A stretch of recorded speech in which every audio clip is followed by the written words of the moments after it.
So you have an important pitch coming up, and it's to important investors. You probably have your pitch all prepared. Let me share with you a few tips to go out there and check your pitch so that you can make sure it lands the way you want.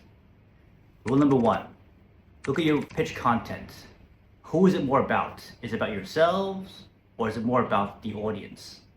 Because a lot of times people make a mistake when they're pitching and they talk too much about themselves. Who they are, where they're from, their past experience, their product, how it works. But here's the thing about pitches. It's not about you, it's always about them.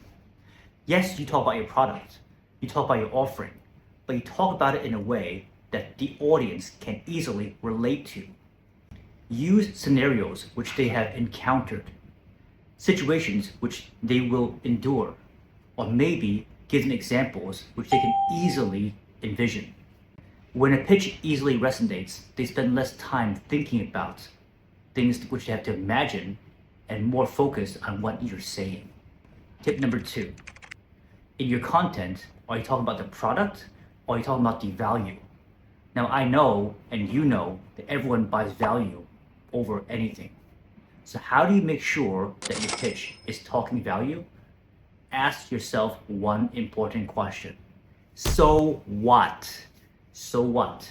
How does your product, how does your offering impact the audience, impact society, impact their organization? How does it impact their investment? Talk about it in a way which they can relate to. And you notice one thing. Whenever you talk value to anyone, there's one word that always pops up. In any language, the word is you. No matter which language you use, that word you will always pop up when you're talking about value to your audience.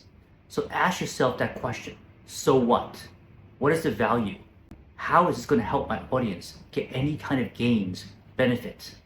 And when you say these offerings in a way that people can understand and relate to, the value always has the word you in it. The third thing, practice. Now, it seems so old-fashioned to say this, but mom used to tell you that practice makes perfect, right? Well, you're not gonna be perfect in a pitch. I can tell you that. There's no such thing as a perfect pitch. But there's one thing that practice will give you. It'll give you a lot of determination and confidence. And confidence is one thing which the audience can always feel. Practice in front of a camera. Record yourselves if you're doing it as a team. See how you're coming across. Because that pitch may be your first impression, and you also want to make it a lasting one. I hope these tips can help you recheck your pitch, help you to fine tune it, and help you land the investment that you want. Pitch on.